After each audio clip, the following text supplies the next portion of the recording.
श्री सद्गुरुनाथ महाराज की जय. श्री गुरुपाद्यपूजेनंतर परापूजेचा मराठीत संक्षिप्त अर्थ. अखंड सच्चित आणि आनंद स्वरूप, विकल्परहित, द्वैतरहित परब्रह्माच्या भावामध्ये स्थिर झाल्यावर, स्वतःच परब्रह्मा स्वरूप झाल्यावर परब्रह्माची पूजा कशी करणार? जो स्वतःच परिपूर्ण सर्वव्यापक आहे, त्याला आवाहनाची काय आवश्यकता आहे? जो सर्व विश्वाला सत्ता देणारा अधिष्ठान स्वरूप आहे, त्याला कोणते आसन देणार? जो अत्यंत स्वच्छ मलरहित, त्याला अर्ध्य आणि पाय धुवायला पाणी हे उपचार कसे देणार? नित्यशुद्ध असणाऱ्याला आचमन कसे देणार? जो स्वभावतःच निर्मल आहे, त्याला स्नान कशा करता घालावे?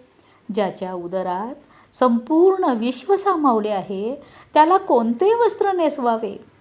जन्मरहित असल्यामुळे ज्याला कोणतेही गोत्र किंवा वर्ण नाही, त्याला यज्ञोपवीत कसे घालावे? जो स्वतः निर्लेप आहे, त्याला चंदनाचे विलेपन कसे करावे?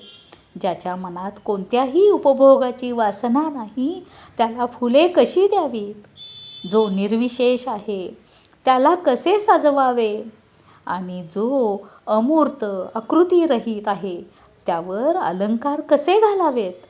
जो निरंजन आहे, त्याला धूप कसा देणार? जो सर्व विश्वाला प्रकाशमय करणारा साक्षी स्वरूप आहे, त्याला कोणत्या दीपाने प्रकाशित करणार? आणि जो आत्मानंदात मग्न तृप्त, त्याला नैवेद्य काय देणार?